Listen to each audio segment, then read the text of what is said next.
Hello, and welcome to another episode of Perspectives from the Informed Perspective. We're Penny and Jenny, and if this is your first time tuning in, thank you for joining us. We're so glad you're here. This is the podcast where we explore what it means to build thoughtful, grounded communities shaped by our local lives, but enriched by ideas and experiences from around the world. For us, meaningful change starts with listening, really listening, especially to experiences that challenge or expand our own. Today, we're talking about digital balance, not necessarily reducing screen time for the sake of it, but thinking about the shift from passive consumption to more intentional use. Technology in itself isn't inherently harmful. It connects us, educates us, entertains us, and builds communities. The issue isn't simply screens. It's how we're using them, why we're reaching for them, and how much space they're taking up in our lives. So, what is the invisible pull towards our screens? Are we scrolling to avoid discomfort? Are we filling every quiet moment? Are we responding out of choice or out of habit? And perhaps most importantly, are we modeling the relationship with technology that we hope our children will develop? In a world designed to capture our attention, how do we teach ourselves and our children to manage it best? This conversation isn't just about limits. It's about digital literacy, self-regulation, understanding algorithms, protecting mental space, and building offline resilience. Here's where the numbers are striking. Research shows that adolescents average about 8 hours per day of recreational screen time. Building on this, spending over 3 hours per day on social media is linked with poorer mental well-being. Screens don't just take time, they can also impact our sleep. Use of screens before bedtime is associated with shorter sleep duration and delayed sleep onset, and our activity levels with more time spent in front of screens correlates with lower physical activity.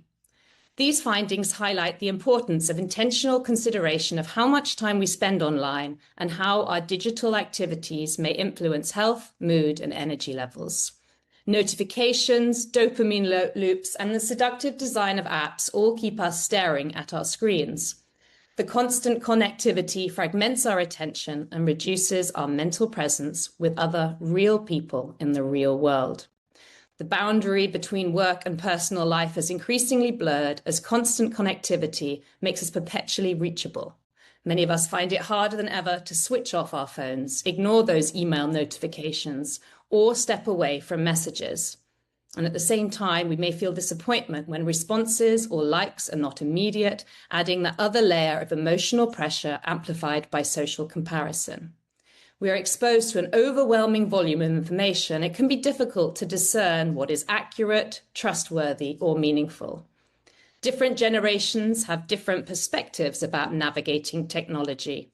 Adults fearing for the safety of their children online, and children, on the other hand, wanting more autonomy, privacy, and freedom to use their devices without constant surveillance. So, how might we improve digital balance in everyday life? We know the online world brings enormous value. It connects us, educates us, sparks creativity. It allows young people to explore their interests and build communities far beyond their immediate surroundings. And yet many of us feel stretched, always reachable, slightly overstimulated, pulled between scrolling, responding, comparing. So perhaps the question isn't whether technology is good or bad. Perhaps the question is, how are we using it, or what is it giving us, and what might it quietly be taking away? Where does it energize us, and where does it deplete us? So, before we move on to hear from our experts today, I'd like to share a few quotes, moments of reflection perhaps, that invite us to think a little more deeply. Jefferson Bethke in Jesus Religion. We refuse to turn off our computers, turn off our phone, log off Facebook, and just sit in silence, because in those moments, we actually might have to face up to who we really are. Julia Kagawa in The Iron King. As cities grow and technology takes over the world, belief and imagination fade away, and so do we. Max Frisch in Homo Faber. Technology is the knack of so arranging the world that we do not experience it. and widely attributed to Esther Dyson, a well-known technology analyst, investor, and author. The internet is like alcohol in some senses. It accentuates what you would do anyway. If you want to be a loner, you can be more alone. If you want to connect, it makes it easier to connect. And attributed to Steve Wozniak from remarks in a CNN interview in December 2010. All of a sudden, we've lost a lot of control. We can't turn off our internet. We can't turn off our smartphones. We can't turn off our computers. You used to ask a smart person a question. Now, who do you ask? It starts with G-O, and it's not God. So on that point, I'd like to move over to Jenny to introduce our guests today, please. Thank you, Penny. And that last one, well, really hit me quite hard. So first up, we've got Alex, who's a PhD student and an associate lecturer in psychology at the University of Chichester. His work explores the phenomenon of doom scrolling and its impact on mental health. His research focuses on understanding why people engage in compulsive consumption of negative news and content on social media, and how this behaviour affects well-being, with the long-term aim of developing practical interventions to help people build healthier digital habits. He recently published a scoping review examining the current research on doom scrolling and its psychological effects. Alex has also shared his insights through radio appearances and written articles for the University of Chichester and Wired, and he regularly discusses doom scrolling research and well-being on his LinkedIn. And Amit is the founder of For Working Parents, a company that helps organisations, schools and colleges build cultures where working parents and carers can thrive. A former deputy head teacher and ICF-trained coach, Amit combines senior leadership experience with coaching expertise to create more empathic, human-centred workplaces and educational environments.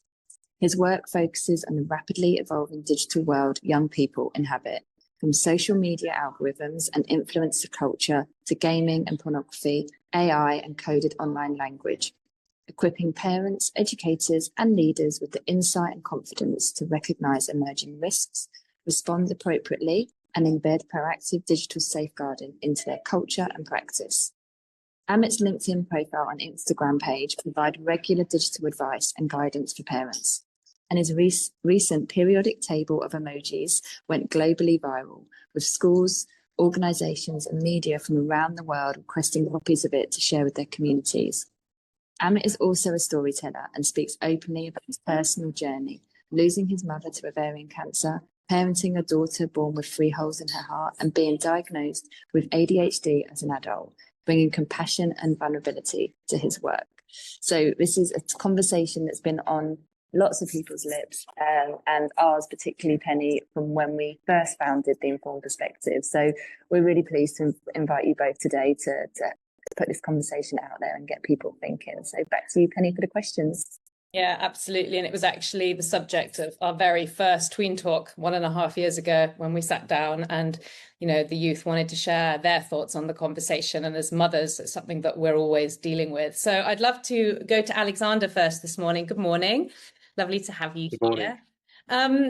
You've been doing lots of research and you're still continuing this research on the phenomena of doom scrolling. I'd like to ask you, can you tell us how you define doom scrolling, first of all, why that term was needed? And secondly, why did it seem to surge during global crises like the pandemic and other geopolitical conflicts that are going on? And what is it about collective stress and uncertainty that fuels this doom scrolling ultimately? Big questions. Yeah, lots to work with there. Thank you. So as the lovely introduction, we mentioned that I conducted a scoping review, and this is essentially I reviewed all of the available literature on doom scrolling, picked out everything that I thought was relevant that related to doom scrolling and well-being along with my colleagues, and then we selected those studies, refined them down until we found about 17 studies which explored doom scrolling as a concept, and they crossed over 10 different countries. So it's an international field of literature here that we've got, but it is a limited field of literature. So there's only 17 studies that we found to be relevant. With the scoping review, we then pulled apart all the data from those studies, all of the different definitions they had for doom scrolling, and then we came up with our own working definition that we believed summarised the field quite nicely.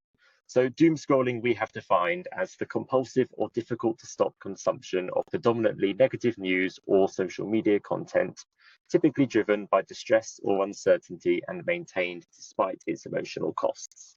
So breaking that down, doom scrolling is more linked towards negative content that we're driven to consume. And that doesn't just have to be scrolling through a news site. It can also be scrolling through news on social media sites as well. It doesn't just have to be news as well. It's any kind of content that would be perceived as negative. And it could be, it's hard to say. The term first came up in 2020, and I think we can probably attribute lots of negative things were going on in the world in that year. We had the COVID-19 pandemic. There was the Russian invasion of Ukraine. There was wildfires in Australia. There were lots and lots of negative events going on in the world that led to this kind of general fear and anxiety amongst the populace. Even if we weren't directly involved with all of these, it drove that desire to try and find out more information about them. And that's kind of what the literature has confirmed with this definition. It's very much an intolerance of uncertainty that's driven us to pursue this kind of negative content. And that's probably a term you'll hear me say a few times. It's the inability to just not know something, because we live in a world where we know so much and we can find out so much. If I want to find out something that happened in the year 1960, I can go and Google it and I can find out so much information just within 30 seconds. But we can't find out what's going to happen next, and we can't find out what's going on currently in the world necessarily. We are limited on the number of updates that we can have on an event. And that's where doom scrolling steps in, because it's so hard to just let things go and realize that we will find out information when we find it out. We don't need to seek these constant updates.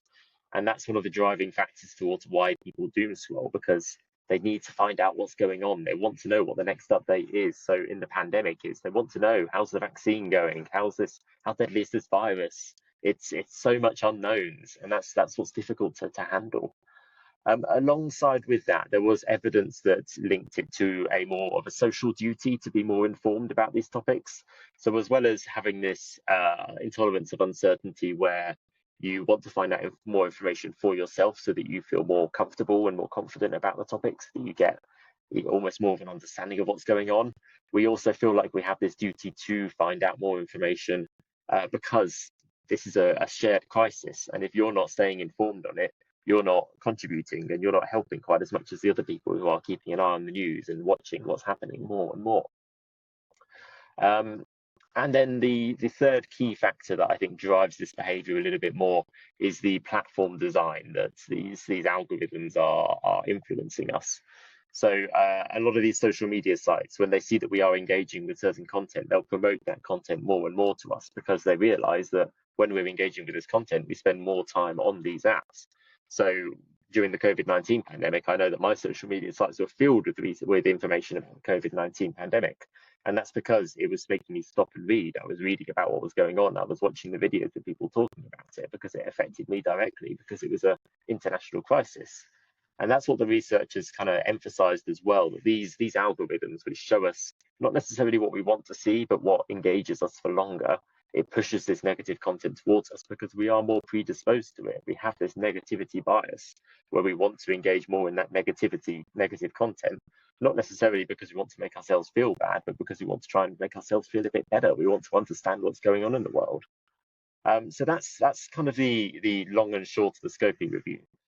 There was one paper. Oh, sorry, go for it. No, carry on.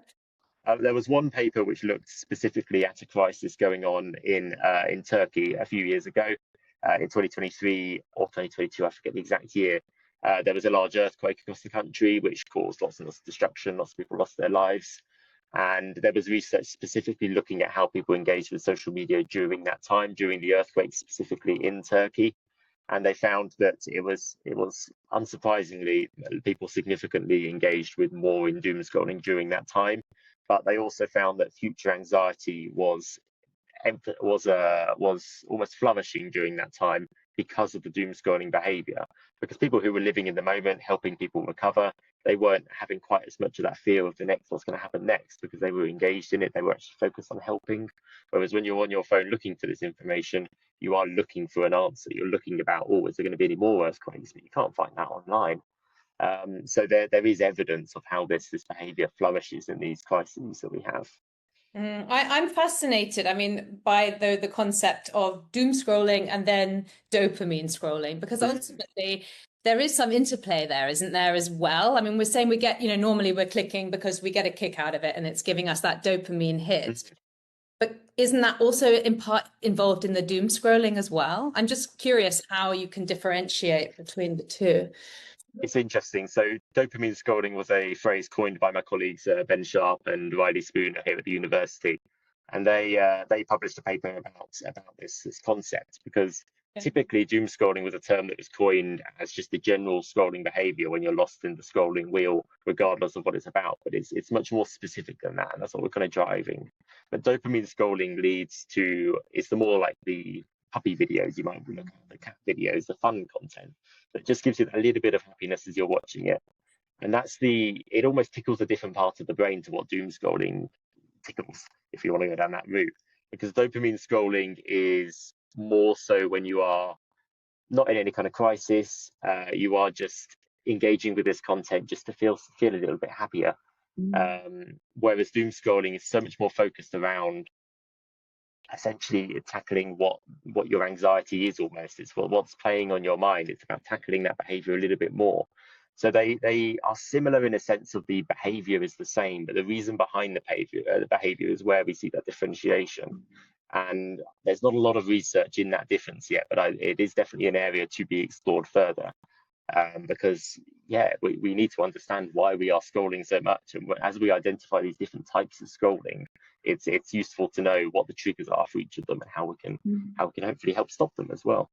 It's so interesting, Alex, and what springs to mind, loads of things spring to mind for me, but the one thing is around, and you've just touched on it now, is our own awareness and understanding and exploring our motivations for our digital engagement, let's say, or content, digital content consumption. And, one thing as well is like this curation, and there will be people that will decidedly want to go and look and, understand the threat, let's say, of something. And, that comes into, our, stress activators and how we think we're going to survive and cope it if we think of the pandemic. And there are people who will decidedly, want those joyful things and everything like that. But that requires some curation of yourself, because as you touched on as well, is if you start engaging with a certain content because of the industries behind it, and you will be inundated. And if you don't have that awareness, and this is where the education piece comes in, and I'm sure Amit will touch on, if you don't have that awareness of your participation in it, you can be sucked in or taken along, so easily. I mean, I love, back in the day, I used to love the Daily Mail Online, TV Showbiz, the actual web page though, on a PC. And I still have, I'm a bit of a suckler for a bit of celebrity gossip. I don't know much these days. But I clicked on one, and honestly, don't spend much time on Facebook. I go on when I've got a notification, usually about the Informed Perspective. But I clicked on a thing, and I'm not joking, my whole feed had changed to celebrity gossip. I had to even check that I wasn't on a page that was like this celebrity updates, because I was like, how has this happened? And it was, I'm trying not to exaggerate, it was instant. It was as I went back, and I was like, that is terrifying, because I was then in this scrolling cycle, and I was like, I don't actually care anymore. But luckily, because I'd taken some pragmatic steps a few years ago to make myself aware. But that takes a lot of work, and we do a lot of, I've had a lot of conversations about, personal needs and, all that individuality, and it takes work, and we're fighting against it. So it's so hopefully you and your colleagues will carry on this association of them and continue to bring that information to people and educate, because it's so important. Yeah, and that's the ultimate goal. We're hoping to try and find a way, not necessarily to completely eliminate this scrolling behavior, but a way to transform it into something more positive. So we've coined the term bloom scrolling as a temporary, like an alternative name for the behavior, where you can focus on the more positive content, maybe a scrolling mechanism that focuses on micro learning, where you get given pieces of information and you can turn that behavior into something much more positive that isn't detrimental to your mental health. So that's the ultimate goal of a PhD, to kind of build towards some kind of intervention like that. But at the moment, we just want to understand if there's any kind of demographics that are particularly vulnerable to doom scrolling, if it's certain personality types, certain age groups, certain working classes, just to try and gain a little bit more of a nuanced understanding of what behaviour actually is. Yeah, and what's coming to mind is just then the interplay of AI, isn't it? So that you're not only doom scrolling what potentially might be true, you also might be going off down, all kinds of different avenues that, where you're fearful for your life or fearful for your health or for your country or whatever else it might be, and it might not necessarily be true. And I think that is that puts the fear of goodness into you, really, doesn't it? Because that is just amplifying it. And another thing I think is also when you're looking at the news and things, you often think it is all doom and gloom because of the algorithms, because of what sells. And actually, there's a load of really good stuff going on out there, and people doing amazing things. And it's often we lose sight of that. And I think then that for your mental health is a huge thing. Is there any evidence, Alexander, that being aware of this habit alone helps to reduce emotional impact? There's not a lot of evidence in that regard yet, because at the moment, a lot of the research has been about just exploring how many people engage in doom scrolling, how long for, what their past behaviors have been like. There's not been many interviews of people where they've talked through this kind of behavior to talk about how they feel about their own digital habits. But that's part of the research I'm conducting at the moment. So as well as the questionnaires I'm sending around, I'm also conducting focus groups where I'm talking to people to get their impact and see how they find it, and see if they want to try and change their habits, or if they're happy the way they are. That's the sort of hoping to try and find out a little bit more and just get an understanding of what people think about it. I bet that's quite key as well, if people want to change, or and how much information they have about their current activity. It'd be fascinating. Exactly. We'll be watching this space, Alex, and inviting you on again in the future. Really exciting. Thank you so much. I'm going to turn to Amit now. Morning, Amit. Thank you for coming along today. How do you define digital balance for young people today? And is it just about screen time, or is it something deeper? Great question. Thank you. Thanks for having me. I think it is probably a bit deeper than that, because I think young people are engaging with more than just smartphones. So we've got young people engaging with, televisions, as we have done for a long, long time. We've also got young people engaging with online gaming platforms or physical, consoles. We've got young people engaging with tablets and consuming content through tablets. So I think digital balance is much harder now for parents to be able to deal with, because there is so much, the digital world is more than just our smartphone. And so I think the battle that a lot of parents and carers and kind of adults who are responsible for children are finding is, how do we get that balance when there are so many aspects of the digital world involved with our children? So we can limit screen time on our phones, fine, but does that mean our children now are going to just turn to their tablets? We can take their tablets away, but does that mean we're just going to connect to our smart TVs and watch things on our TVs, or are we just going to go turn to our games consoles? So I think the battle now, I think, is harder than it's been in a long, long time. And when I deliver talks to corporates or to schools and colleges, I say to parents, actually, I think this is one of the hardest generations to be a parent. And I think the reason for that is because it's one of the hardest generations to be a child right now. I really feel for children growing up in this era of social media, in this era of, connectivity, where connectivity can be a positive. There are lots of positives and good things about connectivity and screen time and all of that. But obviously my worry is that we are losing children to screens, and children are getting themselves into real harm. And I mean real harm, on screens. And Alex mentioned, increase in sort of mental health. What the research shows, increase in anxiety in young people, increase in body image issues, an increase in eating disorders, links to social media usage and screen time usage. So there's lots of harm, I think, caused by screens. But I think the battle is more than just what do we do about phones. I think it's a more holistic battle that people are fighting. Yeah, and what comes up for me as you're talking about that is that saying that this generation, you feel for them so much, and I feel exactly that it's also because we as adults, we don't have the answers yet. We're still grappling with it. When we're looking at Australia putting in the social media ban, we're looking at other countries in the UK, what's happening at the moment.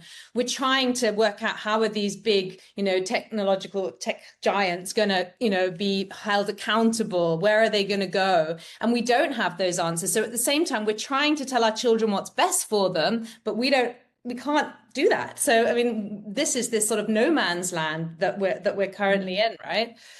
Well, I think we do have the answers, and I think we've had the Okay, answers. come on then. I think we've had the answers for a long time, because the research is pretty overwhelming in showing the harms that are caused to young people as a result of social media, for example, as a result of excessive screen time. The issue is we don't know what to do with those answers. Yeah. I think the answers are there, and the answers have been there for many, many years. Australia has taken bold action in implementing a ban. Obviously, the data isn't concrete enough yet for us to see whether that ban has been successful in terms of reducing screen time, reducing anxiety and mental health issues linked to screen time. We don't know whether the data is going to show that it hasn't been successful, or actually whether it's done nothing at all and everything is just the same, and children are still on social media and finding other ways to connect with new apps that we don't necessarily know about. So the answers are there. We're just, I think, in the UK doing what we do best, which is debating and discussing and consulting and all of these things. But my question, just really quickly, Jenny, my question is, we spoke to someone else recently, and then the question is, and it was on gaming, right? So if we do shut down the social media channels that we have, and we say you can't have it till you're 16, it's exactly that. Are we not going to see then potentially a move to somewhere else? And maybe it's through the gaming, through the apps there, that these conversations will be taking place, or potentially harmful content will then... I'm just asking, you're the expert, so I'd love to hear. Well, look, mine is just my opinion, right, based on my own kind of research, and I'm not an academic, so I look at other people's research. For me, if we're going to implement a ban and we're going to stop social media companies accessing our children, because that's the way I see it. I think language is very important. I don't see this as banning children from social media. I see this as banning social media companies from accessing our children, because they have proved time and time again they cannot keep our children safe on their platforms. Some might even say they will not keep our children safe on their platforms, because of course their biggest customers are our children. Children are the ones that are engaging on their platforms the most, spending more time on their platforms, probably spending more money on their platforms as well. So whilst I'm very much in favour of a ban, and I know the recent news in the UK over the last couple of days suggests that the government is not necessarily in favour of a ban, I am, but I also am acutely aware that we need to have lots of other things in place. The ban isn't going to solve everything. We still need to strengthen the Online Safety Act. We still need to hold social media companies more to account. And crucially, I'm sorry if this is a shameless plug, but this is where, education is really, really important. We still need to continue educating parents, carers, adults about the dangers and harms that exist, so that parents and carers can make more informed choices. Because I think what we've got now is a false societal construct, which is that my child gets to 11, therefore he has to have a phone, or she has to have a phone, because every child at that age has a phone, and has to have social media because every child at that age has social media. That is a false societal construct that we've allowed to be created over the last few years. It's not true that your child gets to 11 and needs a phone. It's not true that your child gets to 13 and needs social media. So we can push back against that, and there are lots of organizations, certainly here in the UK and I know across the world, pushing back against that. And parents are fighting the peer pressure, not just from their children and their peers, but actually parental peer pressure as well, which is, oh, you're being too strict, just give them a phone, what's the big deal? Or you're being too liberal, you need to rein things in. And parenting has become it's always been, but it's become very much more, I think, a judgmental industry around screens. We think we sometimes judge parents who give screens too early as being, bad parents, or we judge parents who refrain from screens until they're 18 as being too strict. And so you've got to, as a parent, I think, be educated, be upskilled on all the dangers, and then make an informed choice based on your knowledge of your own children and your knowledge of their emotional intelligence and their maturity levels, to decide whether actually you think they are capable of navigating the really harmful world online. And when I talk to parents, I say this with conviction, actually. I genuinely believe that the online world is more dangerous than the physical world, because often in the physical world, we can see danger and we sort of know how to respond to that danger. More often than not, of course, it's not, I'm generalizing there.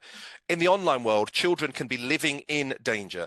They can be being groomed, and they don't know that they're in danger. They don't know they're facing that danger. And if they're doing that secretively, which grooming often happens secretively, parents are none the wiser. Or if we've got children using AI chatbots for therapy or for intimate relationships and parents don't know about it, we're none the wiser. We can't see that danger. So we almost hand over a smartphone to our children and just metaphorically say, good luck, without realizing what we are actually exposing our children to, because we as adults are not educated or upskilled enough to know about what those dangers are. So yes, I'm in favor of a ban, but I'm also in favor of lots of other regulation, lots of other support.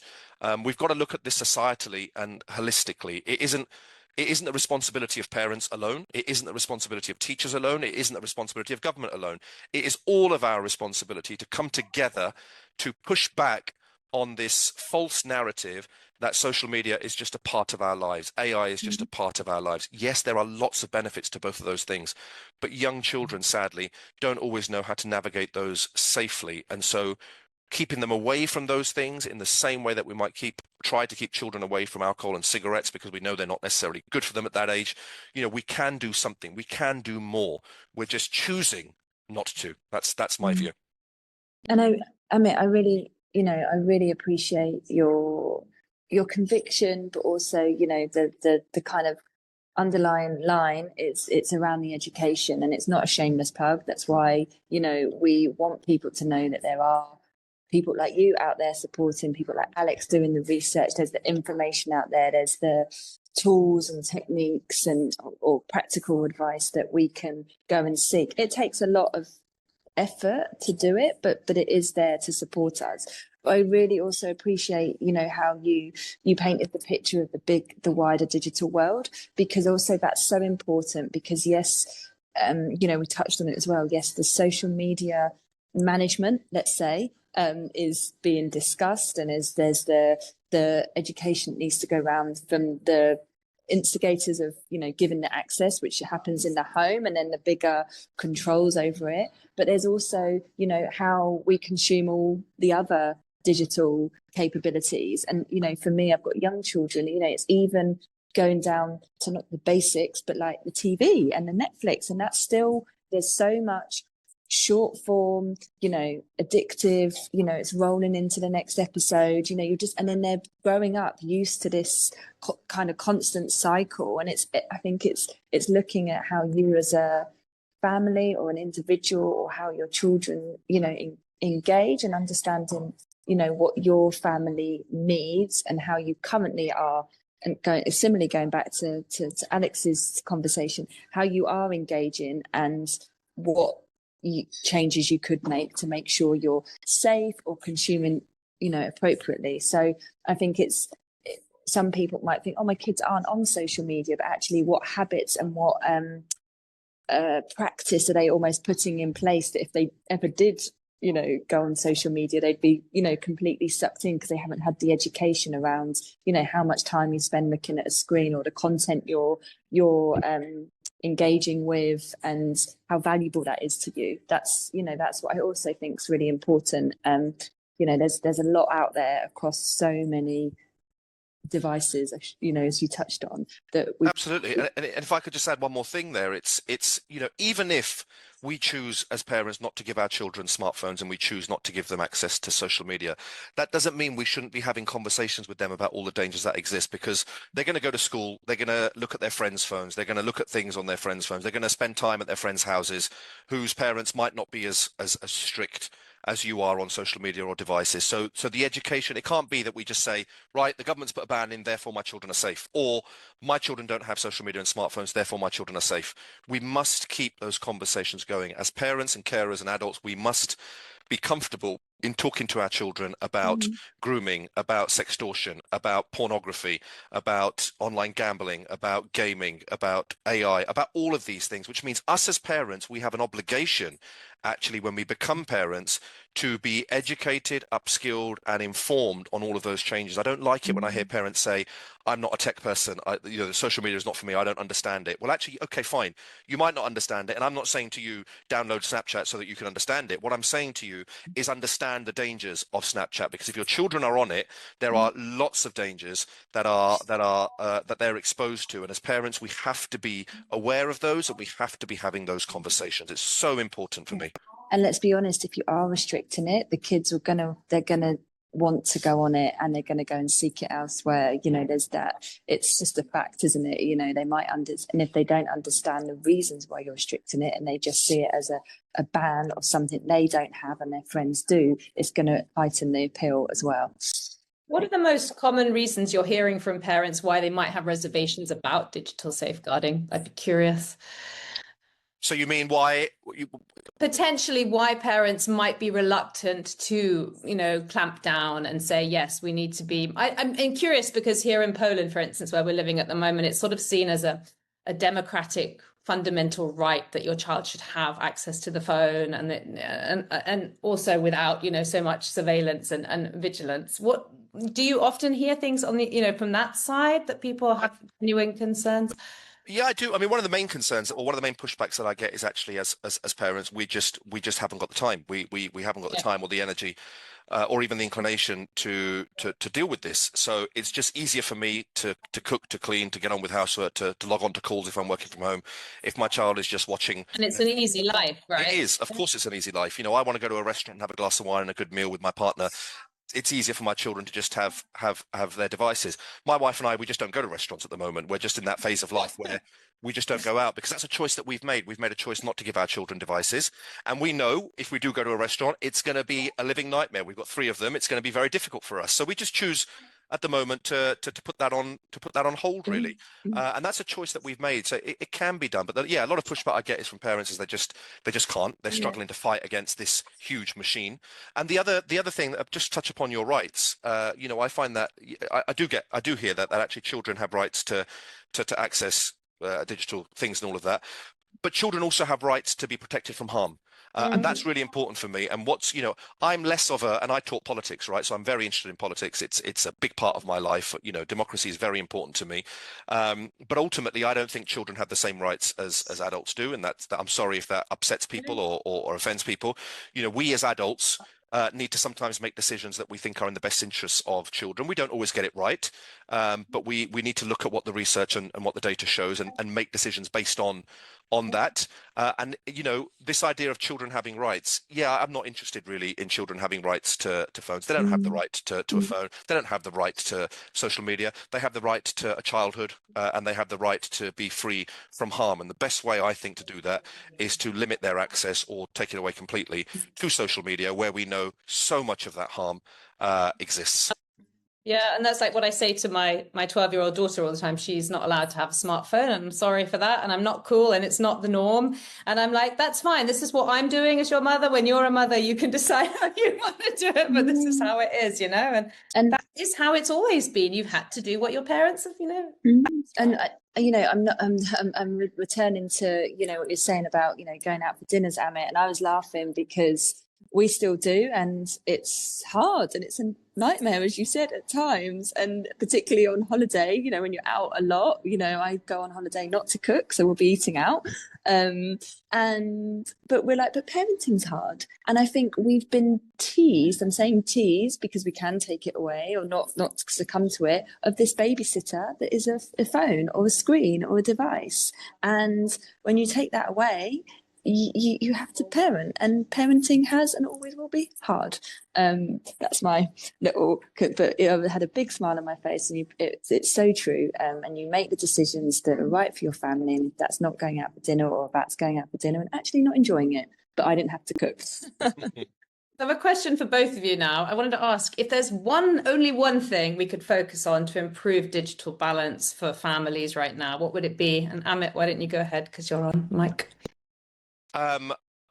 If it was one thing, if you're putting me on the spot there, I think a ban is very important.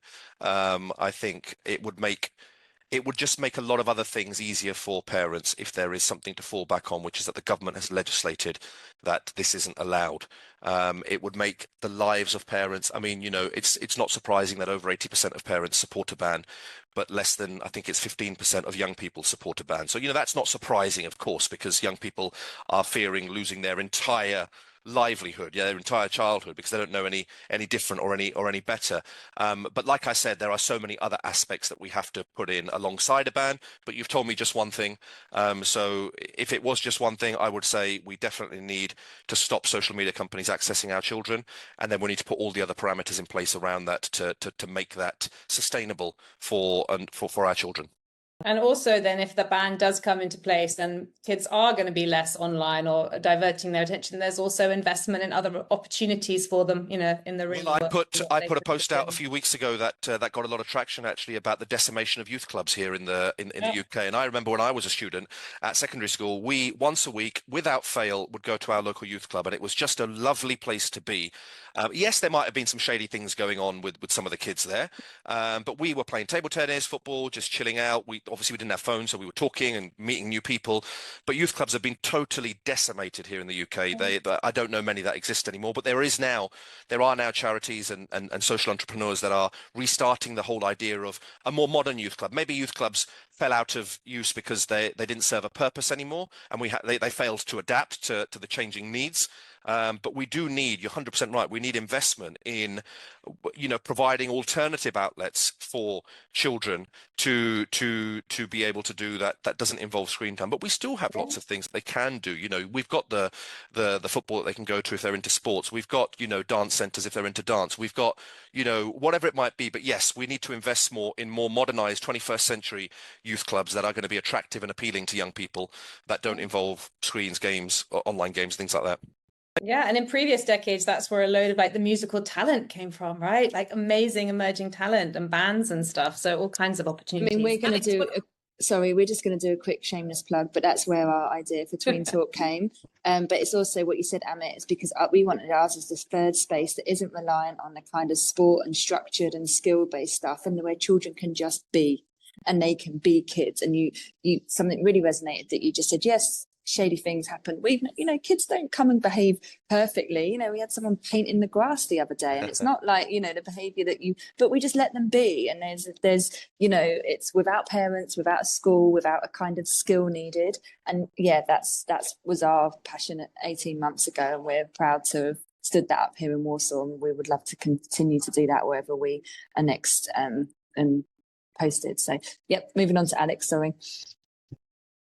I can. I don't know if I can still call myself a young person or not, but I don't have kids. So I look back on my own experience as I was growing up in secondary school, and I definitely feel I'd have benefited from not having my phone at many, many points. It was far more of a nuisance than it ever was a positive. So I echo Amit's thoughts about a social media ban for young people. I think although there are tricky elements of that, and there will be ways around it, I think there's so many overwhelming positive ideas associated. It's definitely something that should be considered seriously. But in terms of something that we could change in a more practical sense, because if this ban doesn't go through, parents and families still need this, something that they can do. And I think it's about having a shared experience. So I think parents need to be in the same boat as the kids. If they're going to be telling their children no social media time, the parents need to be following that same habit as well, purely just to demonstrate how it's done and how it's not something that's just a kid rule, and when they're an adult they can then do what they want a bit more.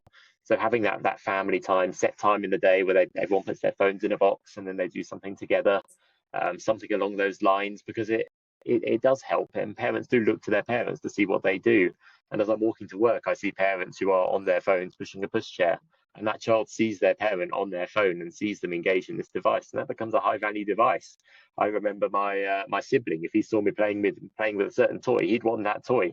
And it's the same thing with the phone. They see how these parents prioritize them and value them so heavily. I think we need to have a shared shared movement with both parents and children to move towards this goal of being a more screen-free family. I think it also needs to be removing the guilt in a way, because we're all on the same page. We've all had to like struggle with this, and it's okay to be vulnerable, and also say to your kids as well, hey, we're navigating this together, and actually it's work in progress, right? I don't think you can just be like, from tomorrow I won't be scrolling anymore and all of this. It's also like being mindful and then checking in, and maybe you will do something for a certain period of time, it'll work really well, and then you'll forget and you'll fall back into those habits of sort of picking up on each other and helping each other. No, I think even if you're not in a family and you're just trying to moderate your own behaviors, I think it's worth recognizing that this is an addiction. It is something that is difficult to stop doing. You will have days where you crumble and spend a few hours scrolling after being good for a week. It's something that you have to recognize, that this is something that is designed to be addictive. Although it's not cigarettes, it's not a drug, it's not an addictive substance, it's still got so many elements on it that just play on the way that our mind works. Yeah, I'd say it is a drug. And I think it's okay to go back on decision, not go back, but revisit decisions that we've made. So Penny and I experienced that we became a little bit unstuck when we first set out, because we knew people were very digitally focused when we first created the Informed Perspective, or before we created the Informed Perspective, and we stood away from that because we wanted to go broader, but also because we were facing people who had made decisions, and we didn't want to give that judgment, and people don't know. It's education again, giving them the education, which will then give them the confidence. Okay, I have decided to give my child a phone, but these are the options I can do now. And that goes, and role modeling as well. And yeah, sorry, I've got my hand up here. My ADHD me is trying not to interrupt, so I've patiently had my. I'm trying to be good here. I just want to actually follow on from what Alex just said there about healthy habits, and I think modeling is so important as parents. And when I coach parents, because I do a lot of digital parenting coaching and helping parents find that balance, I use something that I created called the Digital Charter, which is basically an agreement, a set of expectations for the entire family around appropriate and safe screen usage in the home. So whether we like it or not, parenting in this day and age is the art of compromise. When I talk to parents, certainly in my own culture, about compromise, they remind me that when we were young, if we ever just said boo in front of our parents, there'd be a clip round the ear, and it'd be a case of I pay the bills here, and as long as you live under my roof, it's my rule. We can't parent in the same way that we were parented. Times have changed massively, and I think modeling. So if we, that digital charter is all about, if we agree as a family that the dinner table is screen free, it has to be screen free for everybody. It can't be that I'm busy at work and I have to check my emails. Or if we say that phones need to be off at 8 and kids say we want them till 10, we compromise on a fair time, because the research shows the more you involve young people in the decision-making process, the more likely they are to follow the decisions that have been made. So it's not arbitrary rules that are being imposed from above, because children don't, or nobody really responds well to rules from above. What we want is to empower young people to feel part of that decision-making process for the home. So if you're a let's say a husband and wife, and you've got 3 kids, all 5 of you are putting together this charter, and you're all inputting in it. Same if you're a single parent with 2 kids, you're all involved in that decision-making process, and that digital charter is organic. So you put it up on your fridge. It's a reminder to everybody about what we agreed in terms of the expectations, let's say 10 expectations, and then you adapt it as time goes on. Your children get a bit older, you see they're responding well to this, maybe you extend the screen time a bit, or whatever it is, but really empowering children to be part of that process and really modeling yourself healthy digital habits, I think it's absolutely crucial. So I just wanted to echo what Alex was saying there. Amazing. So we're now just going to conclude with our tween question for today, and that is, if everyone struggles with screens, adults included, why does it sometimes feel like only kids get the screen time rules? Shouldn't there be rules for adults too? And I think that follows on quite nicely, Amit, right? Well, that's exactly what I was just talking about in terms of the digital charter. If we within our own home, put these set of expectations together, then those, I don't like to use the word rules, but those expectations then apply to everybody in the home. But in terms of the more national picture, I understand that kids are going to feel perturbed by any kind of potential ban. I get that, but sadly, as is life, in life, sometimes adults have to make decisions that we think are in the best interests of children. There's a reason why alcohol isn't served to under 18s. Of course, lots of under 18s drink alcohol, and some parents allow children under 18 to drink alcohol. There's a reason why smoking is not permitted for that age. There's a reason why vapes in more recent years have become banned. It doesn't mean people are going to stop doing it. So this argument that if we ban social media, kids are still going to find a way around it, of course they are. But if it helps 80% of the population, that's 80% of the population that wasn't being helped before. So it's not a reason not to do it. So sadly, when kids say that to me, I just respond with the kind of story of, yeah, I'm sorry, mate. That's life. Sometimes you don't always, as a kid, get what you want, and sometimes adults have to make decisions that they think are in your best interest. Once you become an adult, you'll be involved in that national decision-making process in any way that you want to be. So I would love to see adults self-regulate a bit more. I would love to see screen time reduced for everybody. But I think when you're an adult, you're a bit more responsible for your own actions and your own behaviors. I don't think kids, and Alex, I'm sure will explain this better than I will in terms of research, but I don't think kids have the capability. I don't think their brains are developed enough to understand when they are seeing harm, to understand self-regulation. I think this argument of encouraging kids to self-regulate is a false argument. Kids can't self-regulate. I go to schools where, when I was an assistant head teacher, I banned mobile phones across the school. And I mean properly banned them. We had lockers. They had to lock them away in the lockers in the morning, and they couldn't collect them until the afternoon. That was back in 2019. We still have got schools where I visit where they have mobile phone policies, which means phones have to be in your blazer pocket. Now, if that phone in your blazer pocket vibrates, children cannot self-regulate because they have those addictive elements. They need to check that phone. You're now in conflict with the teacher. One teacher might confiscate. One teacher might think, oh, I don't want this argument. This kid is going to really push back at me, so I'll just leave it alone. Inconsistencies. It's actually unfair on children to have these inconsistent policies across schools and across homes and across society. Whereas if we have this kind of blanket ban and then work with all the parameters around it to make it as best as possible and continue the education, I think we'll be better off. So I'm sorry to children that feel hard done by, but sadly the research, and again, I'm happy to explain to children the why. Why are we doing this? This is what the research says. This is why we think it's not safe for you. And in terms of your rights, well, welcome to the world. Alex, what about you? I've got to echo a lot of what Amit said there. He's really summarised the arguments well. I think that people under 18 need to understand that, as the same as we've got bans on alcohol for them and cigarettes, it is for their own good inevitably. From a neuropsychological perspective, we know that young brains don't, or just brains in general, don't fully develop until around 25.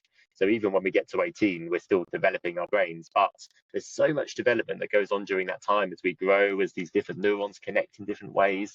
And if we introduce this addictive device to them, that they do develop an addiction to, we don't know how that transforms the brain. We don't know how that's going to affect how it develops. And by the time you get to 25, that's your brain developed. That's what you've got for the rest of your life. And adjustments can be made, but it's not going to change the pathways. So I think there's an element there from just a biological perspective of saying that your brains are still developing, and it's not good to be addicted when you are younger. And then just on a social side as well, we talked about the whole role model idea. And I do think that ideally, yes, we'd all have restrictions worldwide on phone usage for everyone. But from a practical sense, I think parents do need to empathise with their children and see that they've just had this thing that they've been so addicted to taken away from them.